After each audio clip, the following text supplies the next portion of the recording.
बिस्मिल्लाहिर्रहमानिर्रहीम। अस्सलाम वालेकुम नाज़रीन, आज की ताज़ा तरीन और बड़ी अपडेट्स के साथ मैं हूं आपका मेज़बान फ़याज़ राजा और आप देख रहे हैं आपका अपना यूट्यूब चैनल। दोस्तों, दिन भर की सबसे बड़ी और अहम तरीन खबरों, उनके साथ जुड़े हुए सवालात और अंदर की बातों के साथ आपकी खिदमत में हाजिर हूं।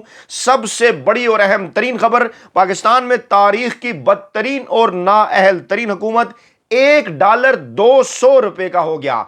क्या DGISPR पाकिस्तान की मौजूदा मुआशी सूरत हाल पर मीडिया को कोई ब्रीफिंग देने वाले हैं? इसकी तफसीलात आपके सामने रखेंगे। आपको बताएंगे कि इंपोर्टेड हुकूमत मुकम्मल तौर पर बाखबर हलकों के दावे के मुताबिक फारिग हो चुकी है, सिर्फ उसको दफनाना बाकी है। क्या पिंडी में निगरान वज़ीर आज़म के इंटरव्यूज शुरू हो चुके हैं? अगला निगरान वज़ीर आज़म कौन होगा? इसकी तफसीलात आपको बताएंगे। आपको यह बताएंगे कि इमरान खान और जनरल फैज की जोड़ी के हवाले से बड़ी खबर क्या है और नया फार्मूला कौन लेकर आया है। तफसीलात आपको बताते हैं।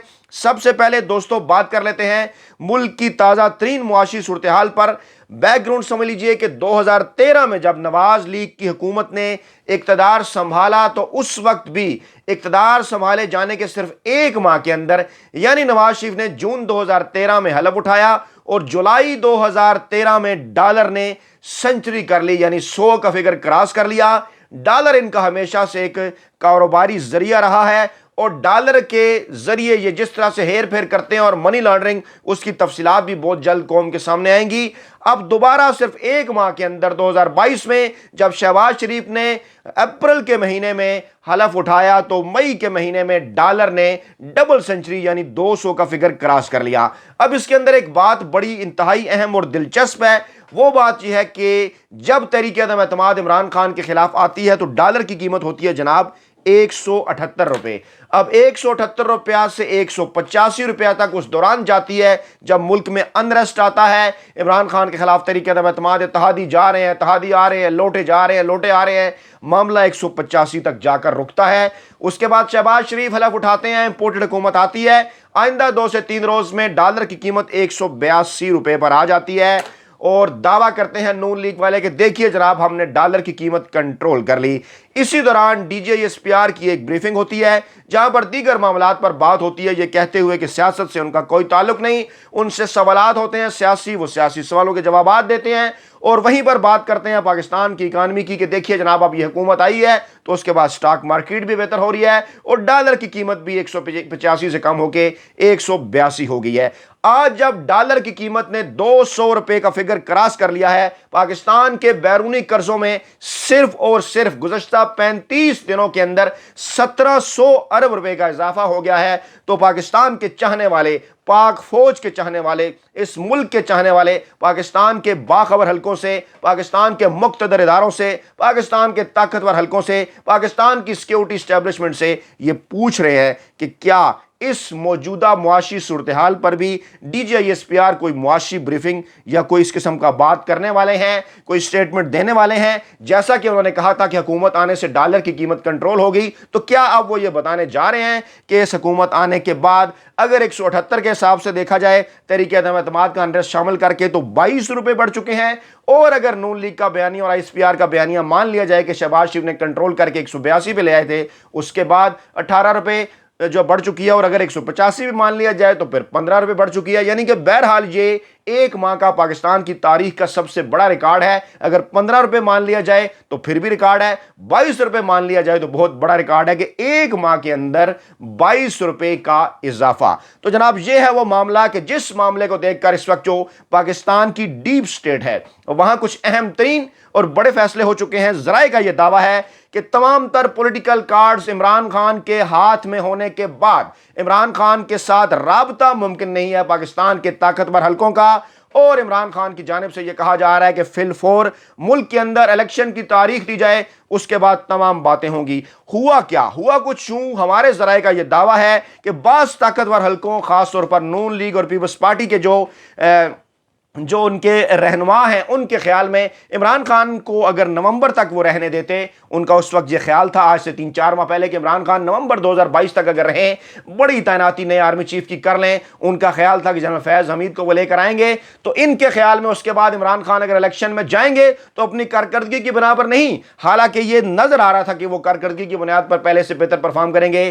انہوں نے یہ تھیوری پیش کی مارکیٹ کے اندر کہ عمران خان جنرل فیاض حمید کی مدد سے 2/3 اکثریت حاصل کر لیں گے اور ملک کے اندر تمام مافیاز کا، تمام شریفی سرمایہ کاری کا، چاہے وہ پاکستانی عدلیہ کے اندر ہو، چاہے وہ پاکستانی اسٹیبلشمنٹ کے اندر ہو، چاہے پاکستانی میڈیا کے اندر ہو، چاہے بیوروکریسی کے اندر ہو، تمام تر مافیاز، چاہے بزنس کارٹلز ہوں، ان کا خاتمہ کر دیا جائے گا۔ عمران اور فیض کی جوڑی اس کو مکمل طور پر ختم کر دے گی۔ یہ تھیوری طاقتور حلقوں اور ان شریفی سرمایہ کاری کے لوگوں، نواز شریف، آصف زرداری کے درمیان باخبر حلقوں کے مطابق ڈسکس ہوتی رہی، لیکن اب سوالات یہ اٹھا رہے ہیں پاکستان کے سیاسی تجزیہ نگار جو کہ خود کو نون لیگ کی طرف بڑا الائن بھی مانتے تھے، چاہے نیازی صاحب، حفیظ اللہ نیازی ہوں یا نجم سیٹھی ہوں یا طلعت حسین یا دیگر لوگ، وہ یہ کہہ رہے ہیں کہ نون لیگ کے پاس اس تجربے کے بعد جو کچھ ہاتھ میں آیا ہے، کیا اس کے بعد اب عمران خان عوامی مقبولیت کے بل بوتے پر آئندہ ہونے والے الیکشن میں کیا 2/3 اکثریت حاصل نہیں کریں گے؟ تو گویا ان کا یہ کہنا ہے کہ اس 2/3 اکثریت سے بچنے کے لیے جو ان کے خیال میں جنرل فیاض حمید کے ذریعے دلوائی جاتی الزام لگاتے ہیں، اب انہوں نے باقاعدہ طور پر اس کو آئینی اور قانونی طریقے سے عمران خان کے الیکشن نتائج کے اوپر وہ اعتراضات اس لیے نہیں اٹھا سکتے کیونکہ جو ہے وہ الیکشن اگر اس قسم کے ماحول میں ہوتے ہیں تو پوری دنیا کو یہ نظر آ رہا ہے کہ عمران خان کے ساتھ کتنی بڑی تعداد میں عوام موجود ہے، عمران خان 2/3 اکثریت حاصل کر سکتے ہیں۔ اب معاملہ کیا چل رہا ہے اسلام آباد اور راولپنڈی کے اندر؟ ہم نے 3 دن پہلے بھی خبر دی تھی کہ کچھ لوگ بات کر رہے تھے ہمایوں اختر رحمان کے حوالے سے، لیکن وہ معاملہ نہیں تھا۔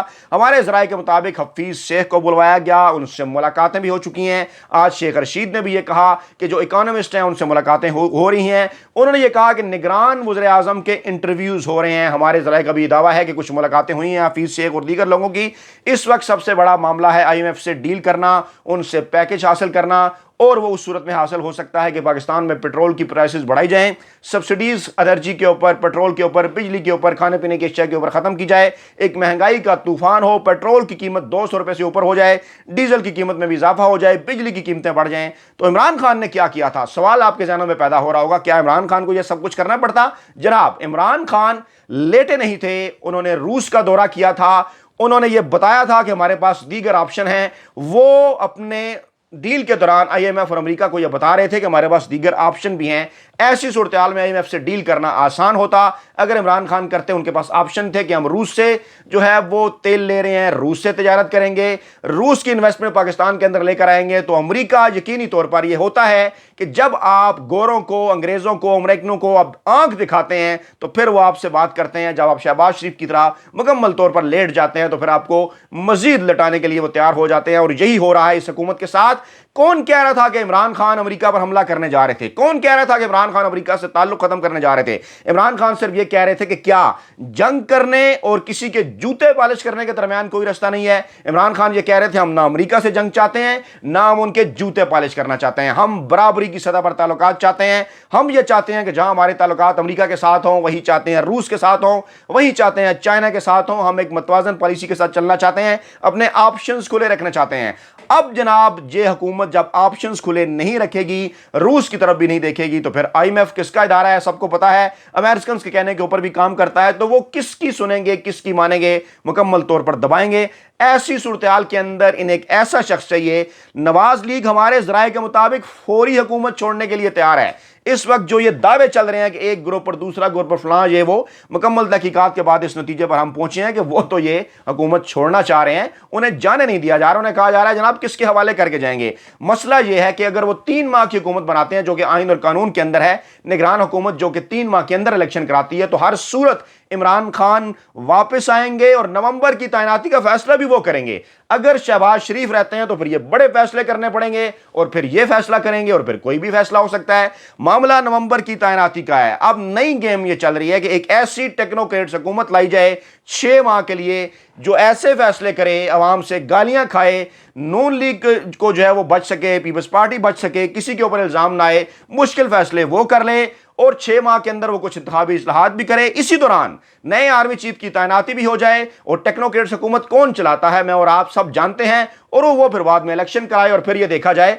और इसके पीछे एक ये फार्मूला भी है बास ताकतवर हलकों की जानिब से कि अगर 3 माह की हुकूमत आई, 6 माह की ना आई, तो क्या खान और फैज की जोड़ी का जो एक नया फार्मूला बास हलकों की जानिब से पेश किया जा रहा है, अगर वो पाकिस्तान में इंप्लीमेंट हो जाता है, इमरान खान अगली तैनाती करते हैं और अगर बिरफर्ज वो फैज हमीद साहब को ही तैनात करते हैं, क्योंकि मेरिट के ऊपर तो दीगर जर्नैल भी हैं, वो भी हैं, पाक फौज में जितने भी जर्नैल हैं हम सब के लिए काबिल एहतराम हैं, हम उसके मेरिट का भी एहतराम करते हैं। लेकिन बहरहाल सवाबदीदी इख्तियारात वज़ीर-ए-आज़म के पास है कि उन्होंने 1 2 3 4 5 6 किस में कौन किसको उन्होंने जो है वो चूज करना है और पाकिस्तान का आर्मी चीफ लगाना है। तो मौजूदा जो तमाम तर सियासी सूरत हाल है, जिसकी जानिब सुहेल वड़ाइश ने भी एक दफा जिक्र किया था कि इमरान खान को भेजने में घर सिर्फ जो है वो पार्लियामेंट का किरदार नहीं, अदलिया और एस्टेब्लिशमेंट का भी है। और फिर उन्होंने ये सारी चीजें हम आपके सामने पहले भी इसी प्लेटफॉर्म पर रखते रहे कि सितंबर में बड़े जर्नैल, सीनियर जर्नैल रिटायर हो रहे हैं, नवंबर में बड़ी तैनातियां हो रही हैं, मामला इंटरलिंक है, अभी भी मामला वहीं पर फंसा हुआ है। इमरान खान इसके अलावा कोई बात सुनने के लिए तैयार नहीं है कि आइन और कानून के मुताबिक 3 माह के अंदर इलेक्शन कराए जाएं। इस वक्त सवालात ये हैं कि अगर 6 माह की कोई टेक्नोक्रेट्स हुकूमत लाई जाती है तो क्या सुप्रीम कोर्ट उसकी इजाजत देगी? वो भी स्टेक होल्डर है, आइन में गुंजाइश ही नहीं है। इसलिए मामलात इस वक्त ऐसी जगह पर पहुंच चुके हैं कि मुस्तकबिल के तमाम तर सियासी कार्ड इस वक्त इमरान खान के हाथ में है। वक्त नून लीग की इंपोर्टेड हुकूमत के लिए इंतहाई कम है। आए रोज उसकी मुश्किलात में इजाफा हो रहा है, उसकी मकबूलियत में जो पहले ही बहुत कम हो चुकी थी दिन ब दिन कमी हो रही है। और अब उन्होंने तमाम तर इल्जामात उठाकर अपने मखसूस सहाफ़ियों नजम सेठी, हामिद मीर, तलत हुसैन के जरिए एक मरतबा फिर इस्टेब्लिशमेंट की जानिब चीज़ों को धकेलना शुरू कर दिया है। अपना बहुत ख्याल रखिएगा, दुआ में याद रखिएगा। नई वीडियो के साथ जल्द आपकी खिदमत में हाजिर होंगे। अल्लाह निगहबान।